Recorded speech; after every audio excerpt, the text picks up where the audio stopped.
দেখো বন্ধুরা, কাশ্মীরের ওয়েদার আজকের বৃষ্টি হচ্ছে আর পুরো বাইরেটা পুরো ধোঁয়াশা। আর এই ঠান্ডা ঠান্ডা ওয়েদারে দেখো কিচেনে আজকে কে চলে এসেছে।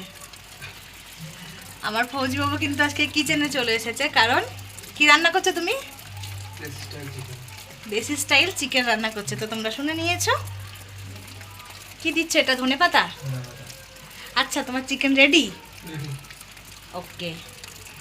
তো আজকে যেহেতু সানডে সেই জন্য ওকে পাওয়া গেছে কিচেনে, না হলে তো পাওয়া যায় না, ডিউটি নিয়ে ব্যস্ত থাকে। তো যাই হোক, একটা দিন রান্না করে খাওয়াই, সেটা আমারও ভালো লাগে। আর ও ভালো বেশি রান্নাটা করে। তো কারা কারা চিকেন খেতে ভালোবাসো তারা কমেন্ট করো, ঠিক আছে? আর চিকেন খেতে হলে আমার ফৌজিবাবুর হাতে, তারা আমার কোয়ার্টারে চলে এসো বন্ধুদের। Now I am just ready for serving this food to all your friends. Okay. ওকে, চলো তোমাদের চিকেনটা একটু দেখিয়ে দিই। অলমোস্ট আমাদের দেখো চিকেনটা রেডি হয়ে গেছে। আর দেখে তো বুঝতেই পারছো কেমন হবে খেতে চিকেনটা। আমি একটু খেয়েও দেখেছি, তো দারুণ হয়েছে। কষাতে কষাতে আমাকে দিয়েছিল খাওয়ার জন্য, তো আমি আর ছেলে খেয়ে নিয়েছি অলরেডি। তো চলো, বাইরের ওয়েদার তো তোমাদের দেখিয়ে দিলাম।